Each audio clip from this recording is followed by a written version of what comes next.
In football, there are moments that go far beyond the game itself. Moments that feel almost unreal, like something written for a movie rather than something that actually happened on a pitch. Nights where logic disappears, where expectations collapse, and where belief becomes stronger than reality. These are the moments that define the sport, the ones that fans remember for the rest of their lives, the ones that get replayed over and over again, passed down through generations as stories of something truly extraordinary. They are the nights where underdogs rise, where giants fall, and where everything you thought you understood about the game suddenly changes. The nights where time seems to slow down, where every touch of the ball carries weight, and where a single moment can turn despair into pure joy. These are the moments that remind us why we watch football, why we care so deeply, and why the game has the power to unite millions of people around the world. And on May 25th, 2005 in Istanbul, one of those moments unfolded in a way no one could have ever predicted. What started as a one-sided final, a match that looked finished before halftime, transformed into something unforgettable. A story of hope, of belief, and of a team that refused to give up when everything seemed lost. This is the story of Liverpool's Miracle in Istanbul, a night where the impossible didn't just seem possible, it became reality. To truly understand how incredible that night was, you have to go back to where Liverpool were as a club at the time.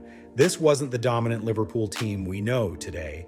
This was a team in transition, still rebuilding, still trying to find its identity after years of inconsistency.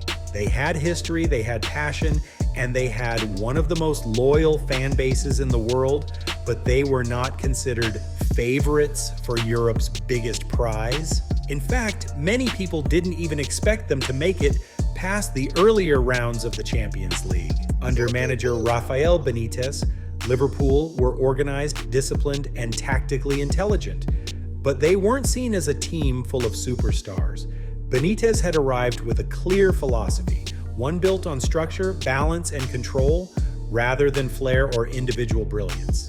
He believed in controlling space, in making sure every player understood their role both in and out of possession, and in building a system where the team functioned as a single unit rather than relying on moments of magic.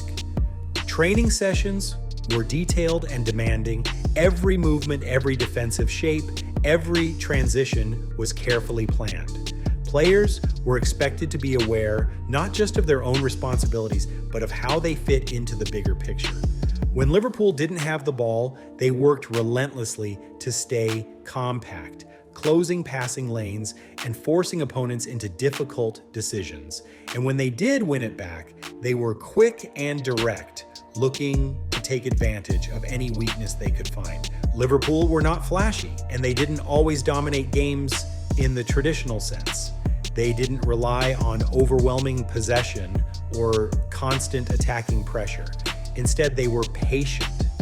They were resilient. They were a team that could suffer for long periods, absorb pressure without breaking, and wait for the right moment to strike. They understood that football is often about timing, about choosing the right moment to act rather than trying to control everything. That identity made them incredibly difficult to play against. Opponents might have had more talent on paper, but breaking down Liverpool required more than just skill. It required patience, precision, and consistency. And as the Champions League campaign went on, that discipline and belief in Benitez's system became one of their greatest strengths, allowing them to compete with and overcome teams that many believed were far superior. At the heart of that team was Steven Gerrard. He wasn't just their captain, he was the embodiment of the club's spirit. Gerrard could do everything. He could defend, attack, score, assist, and most importantly, inspire. When Liverpool needed something, they looked to him. His presence on the pitch gave the team belief, especially in moments where everything seemed to be going wrong. Liverpool's journey to Istanbul was built on resilience. In the group stage, They struggled at times, needing big performances just to stay alive in the competition. There were moments where elimination felt close, where one mistake could have ended their campaign, but they found a way through. That pattern would become a theme. Whenever Liverpool were pushed to the edge, they responded. In the knockout rounds, they faced Juventus, one of Europe's giants, and showed discipline and control to overcome them. Then came Chelsea in the semi-final, a team filled with talent and managed by Jose Mourinho. That tie was intense, emotional, and incredibly tight. It was decided by Luis Garcia's ghost goal.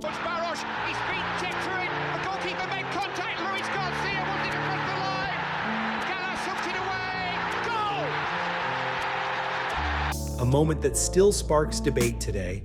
Whether the ball crossed the line or not almost didn't matter. What mattered was that Liverpool advanced. Each round tested them in different ways, physically, mentally, tactically, and with every challenge, their belief grew stronger. Then came the final. Standing between Liverpool and European glory was AC Milan, a team that represented everything you would expect from a Champions League powerhouse. Their squad was filled with world-class players in every position. Paolo Maldini and Alessandro Nesta formed a defensive partnership that was nearly impossible to break.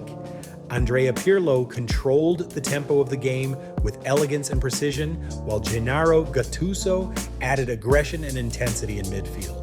Kaká, at the peak of his powers, was unstoppable in transition, and Andriy Shevchenko was one of the most feared strikers in the world. On paper, Milan were superior. They had more experience, more proven quality, and more players who had already performed on the biggest stage. For many, this final was expected to be a demonstration of Milan's dominance. When the match kicked off at the Ataturk Olympic Stadium, those expectations quickly seemed justified. Just 1 minute into the game, Paolo Maldini scored with a perfectly timed volley. It was the fastest goal ever scored in a Champions League final, and it immediately put Liverpool under pressure. Conceding that early changes everything. It forces a team to chase the game, to abandon their original plan, and to deal with the psychological impact of falling behind so quickly. Milan didn't stop there. They continued to control the match with composure and confidence. Their passing was sharp, their positioning was precise, and they seemed to always have control over the tempo. Liverpool struggled to get into the game. They couldn't maintain possession, couldn't create clear chances, and couldn't find a way through Milan's defensive structure. As the first half went on, Milan tightened their grip even further. Then, just before halftime, the game completely unraveled for Liverpool. Hernan Crespo scored Milan's second goal after a brilliant passing move that cut through Liverpool's defense, and only minutes later, he added a third with a delicate finish over the goalkeeper, 3-0. At halftime, the situation felt impossible. 3 goals down in a Champions League final against one of the best teams in the world. The players walked off the pitch knowing they were facing one of the greatest challenges in football history. The atmosphere in the stadium reflected it. Milan fans were already celebrating. Many neutral fans believed the match was over. In football, comebacks do happen, but not like this. Not in a Champions League final, not against a team like Milan. Inside the Liverpool dressing room, something had to change. Rafael Benitez made a bold decision, switching to a formation that gave Liverpool more presence in midfield. But more importantly, there was a mental shift. Players began to remind themselves of everything they had overcome to get here. They had already defied expectations just by reaching the final. Now they had one half left to fight. And sometimes that is all it takes. One half, one spark, one moment. When Liverpool returned to the pitch, they looked different. There was urgency in their play. There was intensity in their movement. They were pressing higher, challenging harder, and playing with a sense of purpose. In the 54th minute, that belief turned into something tangible. Steven Gerrard rose above the defense and powered a header into the net, 3-1. It wasn't just a goal, it was a signal. Gerrard immediately turned and urged his teammates and the fans to believe. His reaction showed that he wasn't satisfied. He knew there was more to come. 2 minutes later, Vladimir Smicer struck from distance, and the ball found the back of the net, 3-2. Now the entire energy of the match had shifted. Milan, who had looked calm and composed, began to feel the pressure. Doubt started to creep in. Liverpool, on the other hand, were gaining momentum with every second. Then came the moment that completed the comeback. In the 60th minute, Liverpool were awarded a penalty. Xabi Alonso stepped up, he took the shot, it was saved, but he reacted instantly, following up the rebound and scoring 3-3. In just 6 minutes, Liverpool had turned the impossible into reality. The stadium was in shock. Milan players looked stunned. Liverpool players looked unstoppable. It was one of the most dramatic shifts in momentum football has ever seen. From that point on, the match became a battle of endurance. Both teams had chances, but neither could find the winning goal in normal time. As the game moved into extra time, fatigue became a major factor. Players were exhausted, legs were heavy, but the intensity remained. Then came one of the most unforgettable, heart-stopping moments of the entire night. With the match deep into extra time, when every player on the pitch was running on pure exhaustion and adrenaline, AC Milan found one final opening. It was the kind of moment that decides finals, the kind of moment where everything slows down, where time feels like it stands still. The ball was delivered into the box, and Andriy Shevchenko rose to meet it. His header was powerful, precise, and directed perfectly toward goal. For a split second, it looked unstoppable.